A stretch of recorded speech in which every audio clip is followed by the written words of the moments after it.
दिन एक खूबसूरत गांव में, जहां पहाड़ों के पीछे बसे एक छोटी सी लड़की माया रहती थी।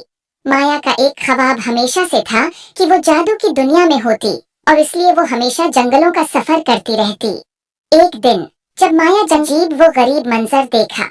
एक दरख्त के नीचे झाड़ियों और पत्तों के नीचे एक छोटा सा खाकी बक्स छिपा हुआ था।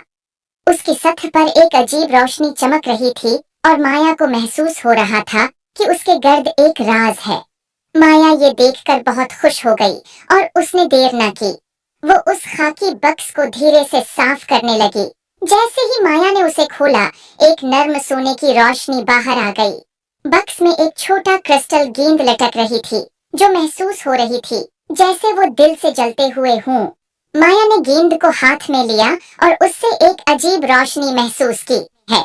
वहां दरख्त बातें कर रहे थे, और रंगीन फूल हुआ में नाच रहे थे। माया ने एहसास किया कि वे एक दुनिया में आ गई है जहां हैरत अंगेज चीजों का राज है। जादुई बक्स को अपने हाथों में पकड़कर माया उस जादुई जंगल में घूमने निकल पड़ी। उसकी राह वहां एक शानदार क्रिस्टल का महल था, जिसकी टावरें धूप में चमक रही थीं।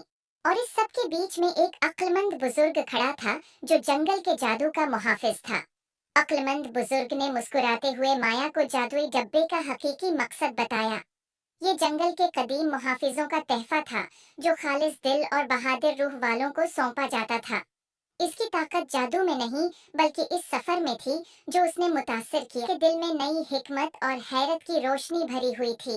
और अगरचे उसने जादुई जंगल को पीछे छोड़ दिया था, लेकिन उसकी जादुई महमात की यादें हमेशा इसके साथ रहेंगी, इसे याद दिलाते हुए कि हकीकी जादू खुद पर यकीन और तखय्युल की ताकत में है।